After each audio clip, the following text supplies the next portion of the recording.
Welcome to A Deeper Dive. This podcast is an extension of our Sunday sermons, a place where we slow down, ask better questions, and talk through God's Word together.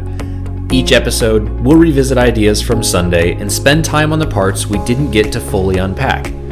Whether you're listening on your commute, at home, or in a quiet moment, our prayer is that this conversation helps you grow in understanding and faith. Thanks for being here. Let's take a deeper dive. Welcome back to another episode. Jay, good to be back with you.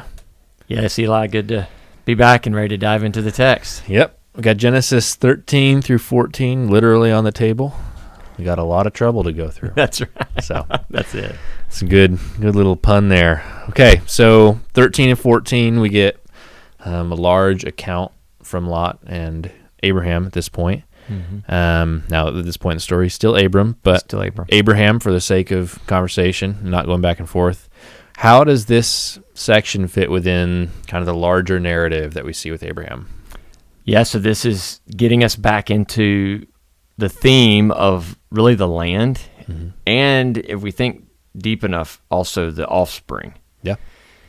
Because last week we saw the land, there was a famine in the land, so there was a threat of famine for Abraham's survival, and they went to Egypt, so now they're kind of a homecoming. They're coming back into the land that God had promised them. And we get the reiteration of promises, but we also get this threat of the land being able to sustain both of their herds mm-hmm. with the blessing that God was pouring out on them. Yeah. And so this is the threat in this passage, or the obstacle, to use the language we've been using, is the obstacle of, can the land support both? And the answer is no, mm-hmm. but Lot, this is where Lot moves out, which we can talk about it later, but it gets us also into the theme of offspring. Yeah. Well, honestly, that gets us straight into kind of the next section, which is that separation. Yeah. So we've got several, starting with 13, right? Yep. So that Abraham, actually, this is a question before we even get this. 13 verse 2. Now, Abram was very rich in livestock, in silver, and in gold. Uh-huh. Where did that come from? Yeah. Most likely from Egypt. Mm-hmm. If we look back at chapter 12, verse 16, yep, we see that Pharaoh, it says, for her sake he dealt well with Abram, and he had sheep, oxen, male donkeys, male servants, female donkeys, and camels. Now, it doesn't say anything in there about gold and silver, but if you remember last week, this story at the end of chapter 12 is kind of a foreshadowing of Israel coming out of Egypt. Right. And when Israel came out of Egypt, they plundered the Egyptians. Yep. And curiously enough, when they come out, they go and build a golden calf out of the gold earrings that they had gotten. Yeah. So there's a parallel there. So most likely his wealth mm-hmm. came from something. Obviously, some of that wealth probably came from his journey, mm-hmm. but we would assume some of that also, especially on the livestock side, came from God blessing him in Egypt. Yeah. Through his own, taking matters into his own hands. That's right. Okay, so he journeyed on from the Negeb as far as Bethel, and this is fun, to the place where his tent had been at the beginning. Mm-hmm. Now, is that when he was called? Uh-huh. Or, okay, cool. No, beginning when he came. So he was called. Oh, okay, Remember, yes. he was called, and then he obeyed, and he came to the land. And in chapter 12, verses 4 through mm-hmm. 9. Oh, right. He goes down to, okay.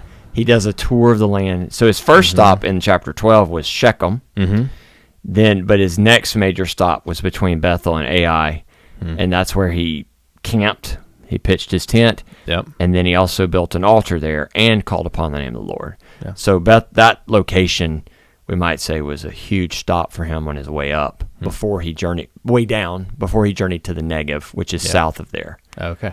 So very good. Yeah. Okay, so we see, there he calls upon the name of the Lord. He'd made an altar at that first time, right? Mm-hmm. We see Lot's with him, also had flocks and herds and tents, and both their possessions were so great that they could not dwell together. So we'll come back to that towards the end. Okay. But just making note again, the same you did in the sermon yesterday, like Lot's possessions also. Yeah. Like they were both just so much there. So they see they can't both, like the land can't sustain them. So why? So Abram has Lot make a choice. Which way? What's significant about the choice that Lot made? Yeah. If you just read it, there's two things going here. One is there's actually debate over whether Abraham, we're going to do Abraham. Sorry, where Abraham was right in letting Lot pick it. Mm-hmm. So some scholars see this as like a symbol of Abraham being a peacemaker and being generous. Right. So in other words, he's giving Lot the choice. He's pursuing peace.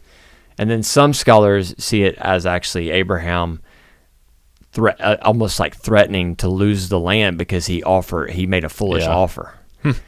The story doesn't focus on Abraham's motives. Right. But I think what the hints are dropped at the most in the story is the hints that make us see this as a bad move by Lot, which is what I focused on yesterday. Yes. So the language, the going east, and then also the just double repetition of Sodom. Yep. In that, so in 3 verses, you get 2 references to Sodom and 1 to the Gomorrah, and the last reference in verse 13 is driving home how wicked the Sodomites were. Yeah.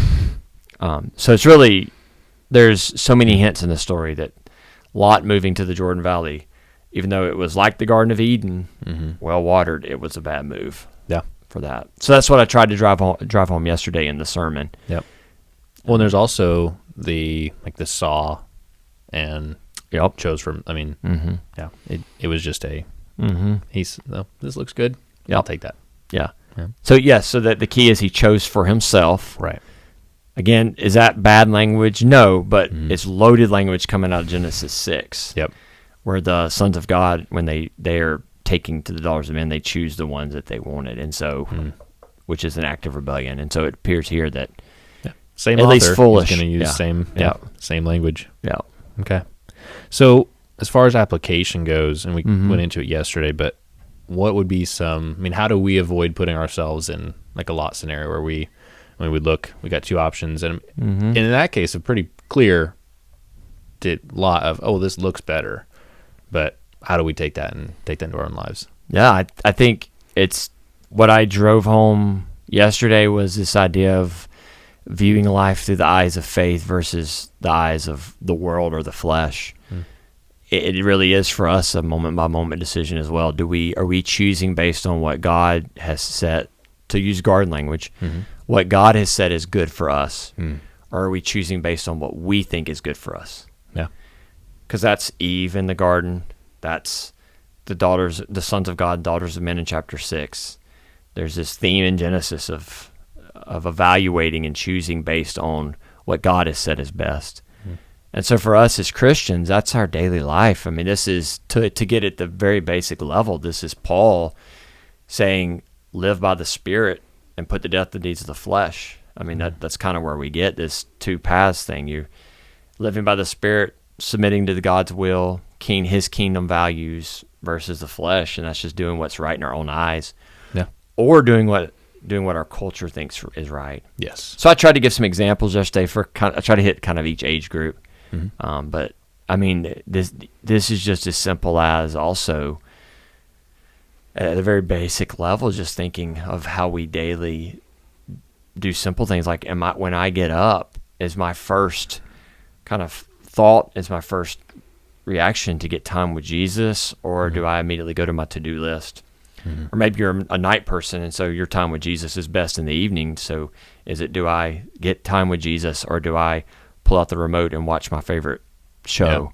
I mean, it's just like that. Like, this is the reality we live in. Lot's decision's a little bigger. I mean, it involves moving from the hill country of Judea, down into the Jordan Valley, but it's the same. It's the same dilemma we're faced with every day. Yeah, it's good. Just keeping your focus where it should be then. Yeah. Okay, so Lot leaves right after we hear the men of Sodom were wicked, right? Lot is separated from him, and it's fun. It's almost like, at this point, Lord enters the picture again. I say again, but God's now talking to Abraham, reaffirms a promise. It's almost like you could kind of see a little bit of like a not remorse, but regret. I could see Abraham like, oh, well, here we go. The land's now separated, but God shows up. Why does he immediately reaffirm his promises? No, that's huge. I think what I tried to show yesterday is how even in Lot's, we said it was a bad move. Mm-hmm. Even in the bad moves of others in our lives, we see God working His plan. So it's like, Lot's walking down the hill with his flocks and herds, and he's probably got, camels and everything, all that. And so Abraham's watching him leave, and it's like God appears and it's like, okay, Lot's gone, which that ties into the theme of offspring. We can come back to that if you want. Lot's gone. Just look as far as you can see. It's all yours. Yeah. I'm giving it to you. Yeah. So the timing is, like you said, it's pretty cool timing. Yeah. How God does that. Yeah, But it's His sovereign plan. He does. So he shows up. What kind of I think he clarifies some things when he shows up. What are some of those additions that he made or clarifications? So he makes a clarification, we might call it a clarification or a further explanation, related to the promise of offspring. Mm-hmm.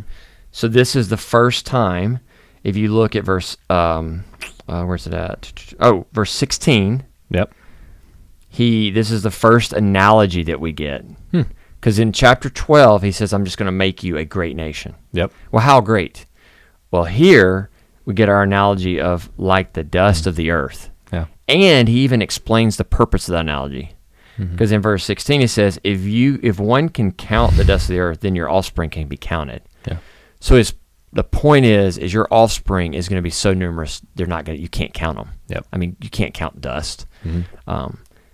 So we might say that's a deeper clarification. Yep. Might be a good word on the offspring side. Yeah. Not just you're going to have a big family, but you're spread out over the face. Good luck counting. Yeah. It's good. Okay. And then on the land, yes, we get two additions to the land promise. Mm-hmm. So if we look back at chapter 12, verse 6, the initial land promise was this. Chapter 12, verse 7. To your offspring, I will give this land. Mm-hmm. That was the first promise. Here's the second one. He tells you to lift up his eyes north, east, south, and west. Mm-hmm. He says, all the land that you see, I will give to you. Right. So one addition here is it's to Abraham and to his offspring. Mm-hmm. Now, this is going to play out, especially later in his story, because Abraham doesn't get all the land. But we'll talk about that later. But then the second addition is the promise of forever at the end of verse. That's the end of verse 15. Mm-hmm. So the two additions to the land promise is to Abraham personally and forever. Yeah, he's going to give the land. Okay. So we see those, whatever we're just going to call them, I guess, further explanation for now. Yeah. And then immediately we jump into 14. So Abraham moved his tent, came settled by the oaks of Mamre, right? Oh, at the end of 13, yes. Right, and then goes into chapter 14. Correct. Okay, so in the days of Amraphel. Yeah, sounds good. Okay. Yep.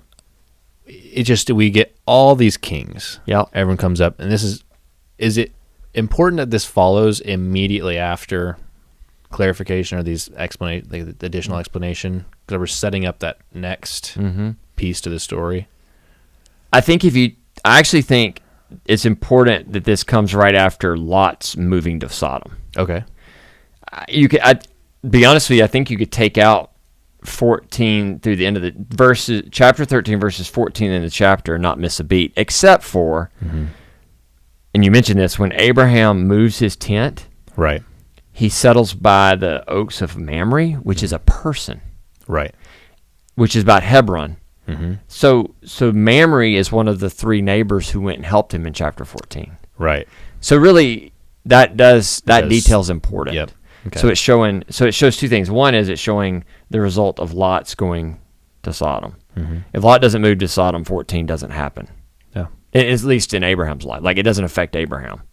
Okay. Chapter 14. So those first 7 verses kind of gives a history on all these kings and kind of what happened, why they're isn't it crazy? It's there. Yeah. Why do we get so much time devoted just to hey, all this stuff happened between the kings and their kingdoms, and then they went and did this? Yeah. Why? Great question. Great question. For one, I think we have background The other one is starting the Western kings, so the kings that are in Abraham's backyard, the kings that are in the Jordan Valley. Right. The reason you get all those spelled out is because those all that stuff is really going to become important. So this is verse 2. Mm-hmm. They made war with the king. I'm going to just say the place. The king of Sodom. Yep. The king of Gomorrah. Yep. We know those two places. Yeah. The king of Admah. Mm-hmm. The king of Zeboim, and the king of Bela, which is Zor. Those, so especially Admah and Zor are going to play out in the story where Sodom and Gomorrah. Okay. Because those are all called the cities of the plain that would have been affected by God raining down fire on Sodom and Gomorrah. Different plain from... it's the Jordan Valley. Okay. That's right. the Jordan Yep. Valley. Yeah. Okay. The Valley of Siddim is what it calls it initially, which is down by the Salt Sea. So which is the Dead Sea. Right. Yeah. So it's in verse 4. They join forces. So verse 3. Yep. So there are some details there that are important later in the story that comes, but a lot of that's just background for why Lot was captured. Okay. So it's really setting up the story of Lot's captivity. Mm-hmm. Okay. So you get those kings, and then we get the next group. Or more of the people that they were going in. Yeah. So You're talking about verses 5 through 7, right? yes. So what's the significance of those? Now that's interesting because that really is, when you read it, feels like irrelevant information. Yeah. But okay, so here's how I think what's happening here. When Kedorlaomer, Yep. that's how you Kedorlaomer, and those eastern kings come, it tells us who the other places they defeated on their way to fight the other kings. Does that make sense? Yep. So what's interesting in verse 5, it tells us they defeated the Rephaim, the Zuzim, the Emim, and then verse 6, it tells us the Horites. Right. Okay, so they defeated all of that, and then it tells us they defeated some Amalekites in verse 7 and the Amorites. So those places listed in verses 5 and 6, those groups, so the Horites, the Rephaim, and the Emim are all mentioned in Deuteronomy chapter 2. And here's what's important. The Rephaim were considered giants. Right. So these are the giants of the land. And in Deuteronomy 2, it tells us that, like, for instance, the Emim, those were the Rephaim, but the Moabites, they're in the region of Moab. Yep. They were defeated.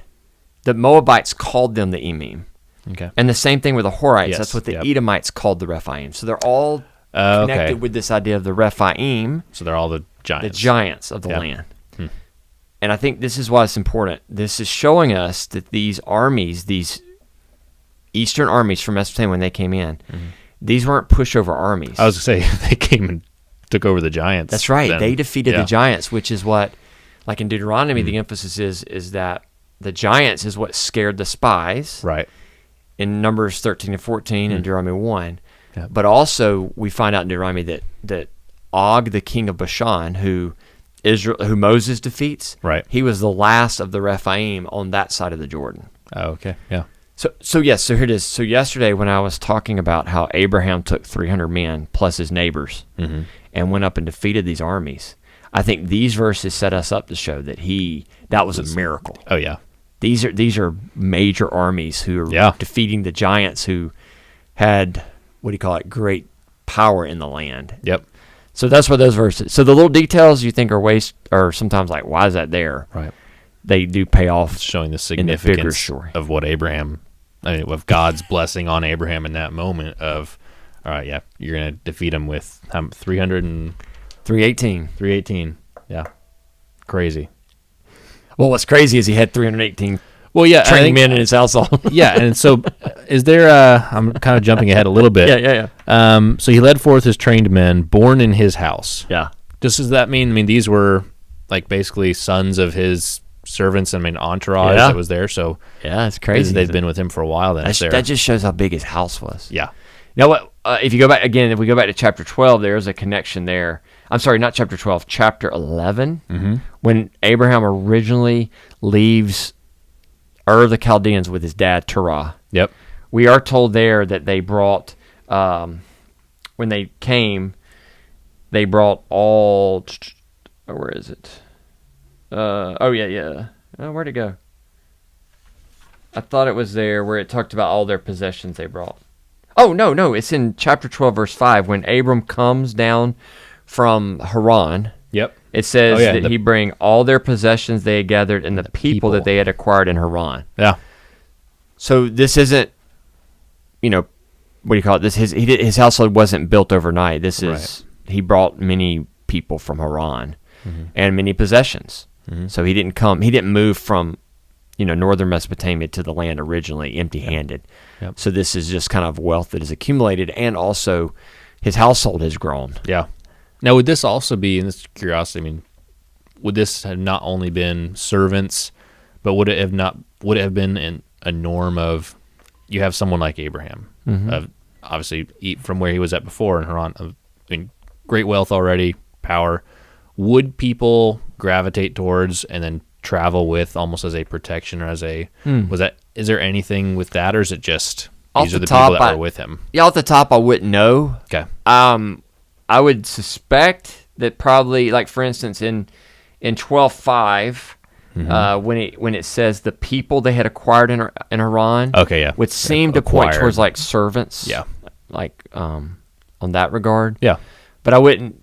It could be a possibility of just some people joining. Either way, it's just it's a lot of people. Yeah, it's a lot of mouths to feed. Yeah, but again, just shows how much he was blessed. Yep. Okay, so I'm kind of lost my place here. Okay, back in 14, so these guys go through. Enemy took all the possessions of Sodom and Gomorrah, all their provisions went their way. They also took Lot. Who was dwelling in Sodom, and his possessions, and went their way. So there's nothing targeted. It just happened. They took everything. Yeah, they and Lot in with that bundle.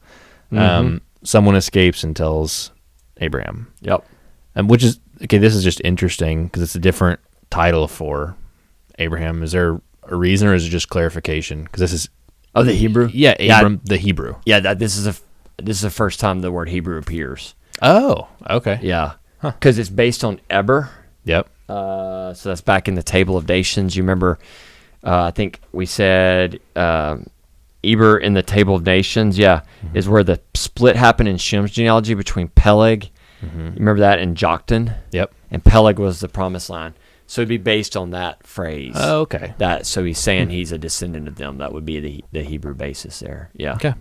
Yeah. So this is you're right. This is a unique title. The first time it's called that, but it just identifies who it is, who Abraham is. Yeah, same guy. Yeah. Okay. Although he was originally from Ur, he's now being called. So it's kind of like God moves him, and we might say starts a new people with him, which is consistent with chapter 12. Yeah. Yeah. It's good. So he drops everything, and then takes his small army and goes after Lot. What is? That reveals, I think, something about Abraham there. Yeah.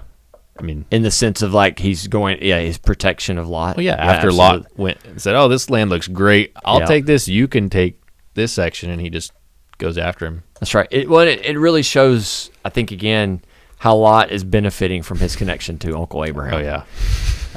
If Abraham's not there, Lot's just permanently becomes a captive of war, a war prisoner, basically, a war slave.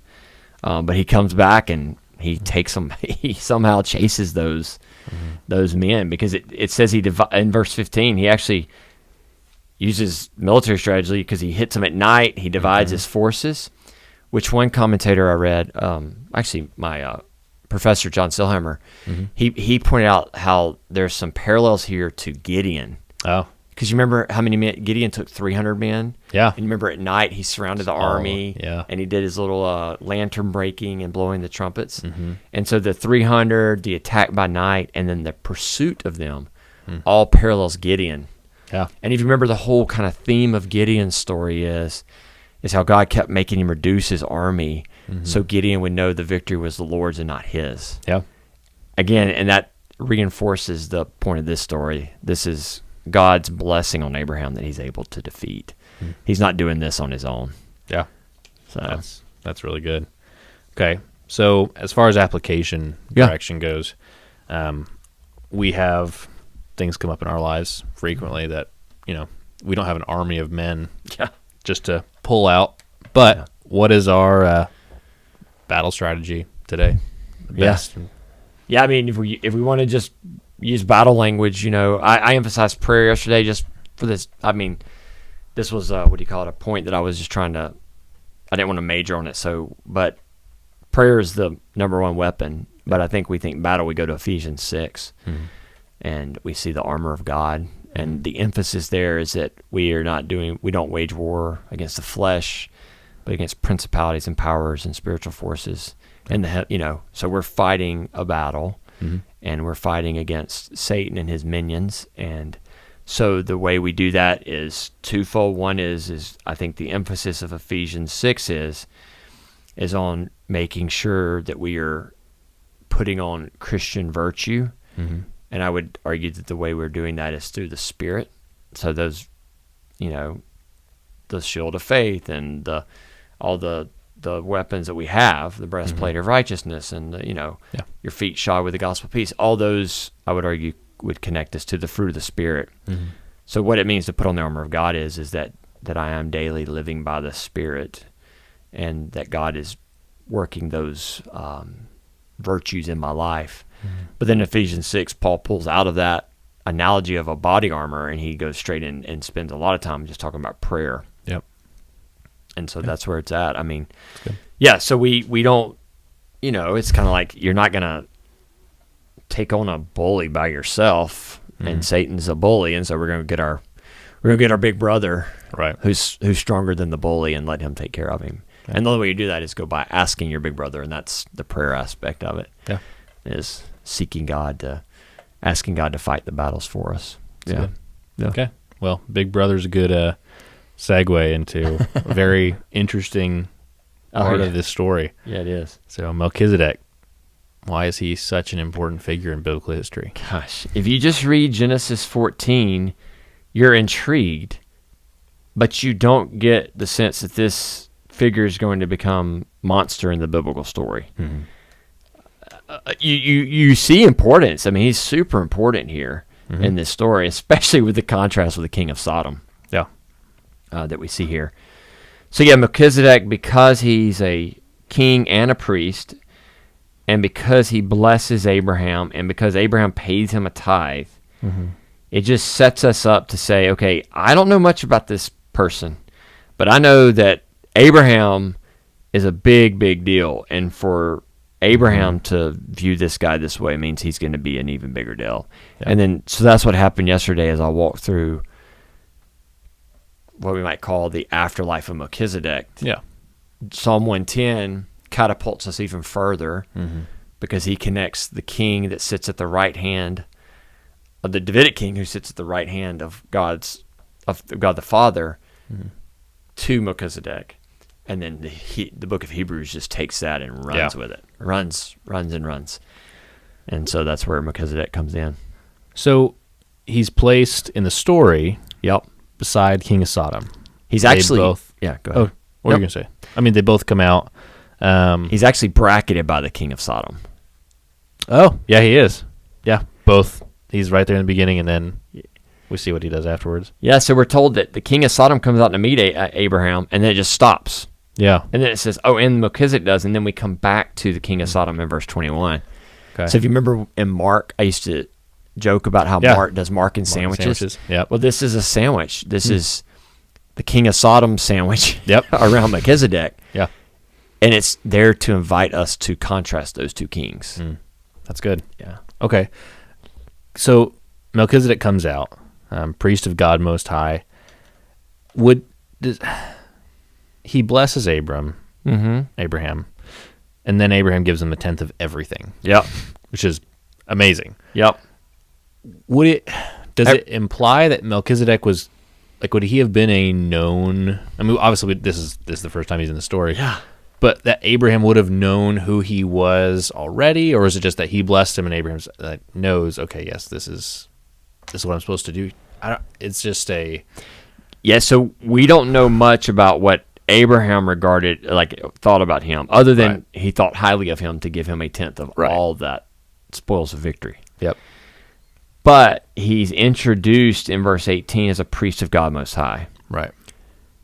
So the question is, well, who's God Most High? Because the Hebrew phrase is El Elyon, which is a word that's oftentimes used for Canaanite gods.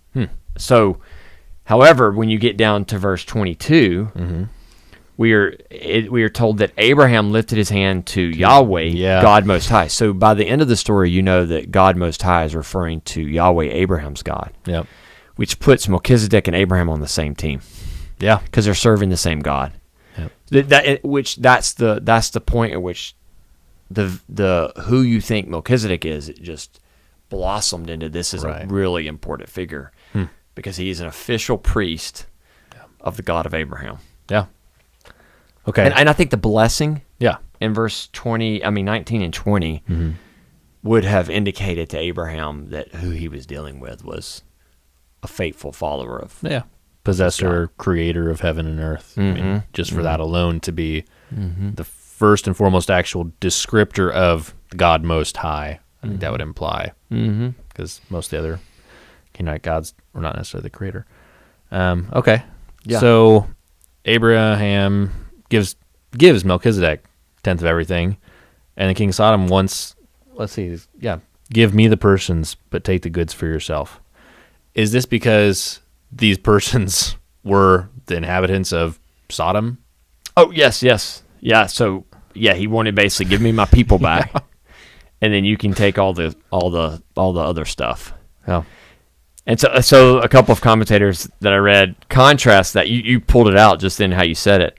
How the first word of the king of Sodom to Abraham is give. Yep. And how, look at what Melchizedek does. He gives bread and wine. He brings out bread and wine, and they have it's not described, but apparently they had a feast there. Yeah. So he had like a celebration feast with Abraham, and he's the one that brought the food and the drink. So this is more contrast between like the hospitality of Melchizedek and we might say the inhospitality of the king of Sodom. Yeah. Was Salem raided during any of that, or is this just... No, it's not mentioned. So this is a first. He's just there, and he brings the feast and blesses him. Because if Salem is Jerusalem, which most people think, it would have been up in the hills, and all these other cities where the war took place was in that Jordan Valley where Lot fled. Okay. So one was technically in the Promised Land, Salem was. Right. But where the war took place was considered outside the Promised Land. It was actually in what would become the land of the Moabites and Ammonites over there. Yeah. That's good. Yeah. Okay, so Abraham rejects King of Sodom's offer. Yes. Aside from the immediate lack of gratitude from King of Sodom, what else is that? I think you see Abraham separating himself from the wicked because he says, I swore that I'm not going to do anything so you could say you made me rich. Like he's saying, you can just keep your stuff because I don't want you to be able to hold that over me. Yeah. Oh, he does actually. Yeah. Yeah, in verse 20. But I would not take 24. A thread or a sandal strap or anything that is yours. Yeah. Now, but he did give, the last line tells us that his 3 neighbors who helped him, he did tell them they had a share. Yeah. So he's like, take care of those guys and then be gone. Which is good. I mean, if those guys essentially also dropped everything with him, then... Yep, went to the rescue. Makes sense. Went to the rescue. I do like he says it twice, God Most High, possessor of heaven and earth, and then again, possessor of heaven. I've lifted my hand to the Lord, God Most High, possessor of heaven and earth. If that same word can be translated as, or they would be taken as creator, but using possessor in this sense is, he knows all of this either way, it belongs to the Lord. That's right. And he also knows he was just promised Yep. all of this. No, that's good. Yeah, in the sense you're saying, what you're pointing out is the sense of like the language. So there is a debate whether it's creator or possessor. Right.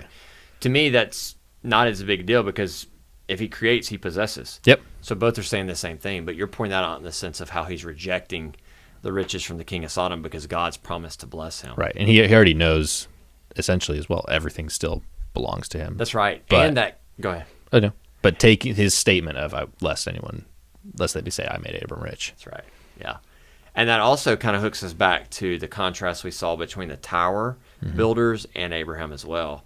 because there they said, let us make a name for ourselves. Yep. And Abraham, God said, I'm making your name great. And this is a little bit of a contrast there too, because Melchizedek, the king of Sodom, Abraham says, you're not making me rich, but I know the creator, the possessor of heaven and earth.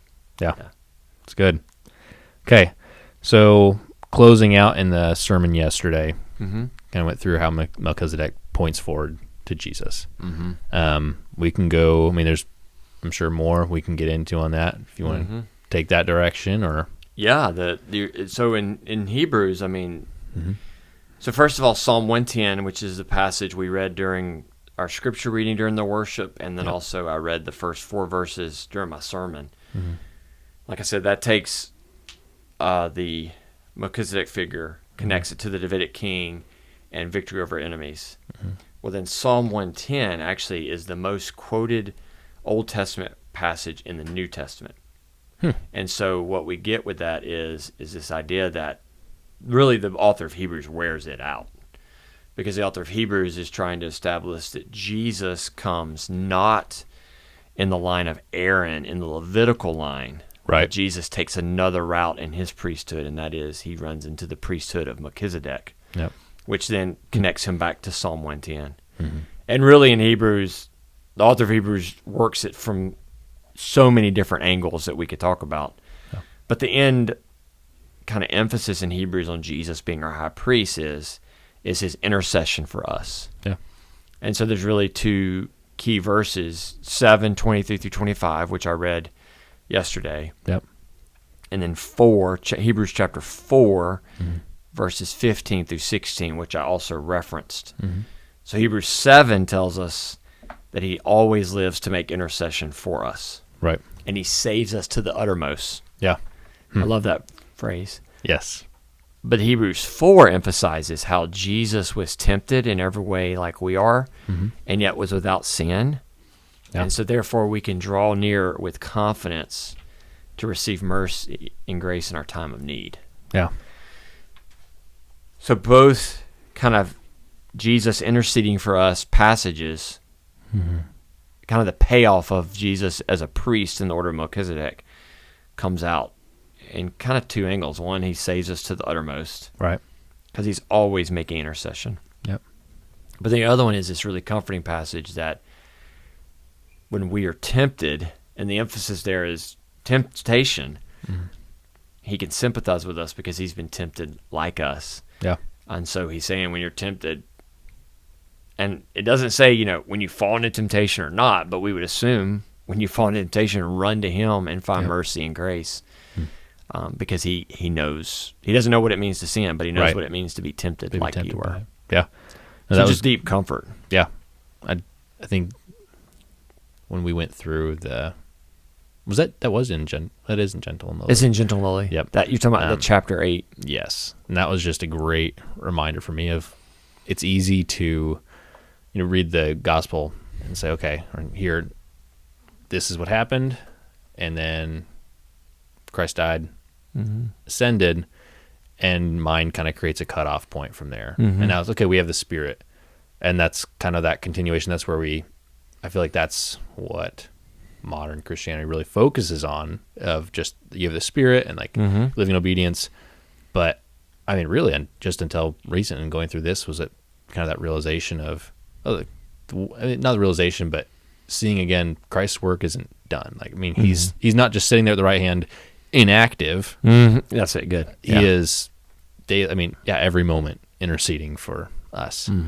And just, that was a great kind of wake up call of, it's not just, you're calling out and praying, but then it's lifted up by him. And just the act of the intercessor. It's just, it's just such a great picture. But question. So in Romans 8:26, we get the Spirit's intercession. So is there contrast here? Or is it just do they complement each other? How does it go? No, good. I would say complement. So in Romans 8:26, the emphasis is on how when we can't express our prayer, when we don't know what to pray for, the Spirit expresses them with groanings that words can't even articulate, right? Yeah. So the way I would picture it is that the Spirit who is within us articulates the deepest groanings of our heart, and we might say packages them and expresses them to the Son, who then intercedes for us before the Father. So yes, it's a great reminder of how the Trinity is always working. So when we pray, we're praying to the Father. Right. We're praying through the Son, like in the name of the Son. Like that's why we say in the name of Jesus. We're praying through the Son, who's making intercession for us. But our prayers are empowered by the Spirit. So by the Spirit, so that would be the groaning side, the Spirit interceding. Yep. So the Spirit is interceding, the Son is interceding, and then the Father's hearing. Yeah. And that's the guarantee that our prayers are heard. Yeah. And that was such a good comfort, and the same thing that you said yesterday of even when my prayer life is weak. Just that. I mean, Louis Burkhoff quote. Yeah. Yes. Yeah. And then yesterday I also used the analogy of Jesus as our brother, which is also in Hebrew. In Hebrews, it's not connected to the high priest. It's earlier in Hebrews chapter 2. The idea of Jesus is among his brothers. Right. And Jesus is our older brother. Again, I'm maybe reading my own kind of understanding, but to me, that's the perfect illustration of an older brother is going to the Father on your behalf, and I think that's what we see in Christ. Yeah. The idea of the perfect big brother. Yep. Who intercedes for us. Yeah. It's good. Yeah. Yeah. It's so comforting. Yeah. Just to know that, that Christ is praying for us right now and on our behalf. It's crazy. I think about it with, somebody in this table is a new dad, and I think about it like praying for my kids and stuff. And there's days where I multiple times during the day will pray for my kids and just whatever they're going through. And I'm thinking, how much more is Jesus doing that, like moment by moment for them? And I don't even, I can't pray 24/7, but Christ can for us. So it's pretty, so good. Yep. Well, what have we got to look forward to? Yeah, so next week we are rolling into a really important chapter 15, where God, we might say, so we get the promises again. We're going to deal again with offspring and land. But in the middle of that, we're going to see what we say like a covenant ratification ceremony. So we're going to see God. So he's already made the promises. Right. But in chapter 15, we're going to see him go through a ceremony where we might say that he seals the deal on the promises. So it's going to be really, really interesting, really cool.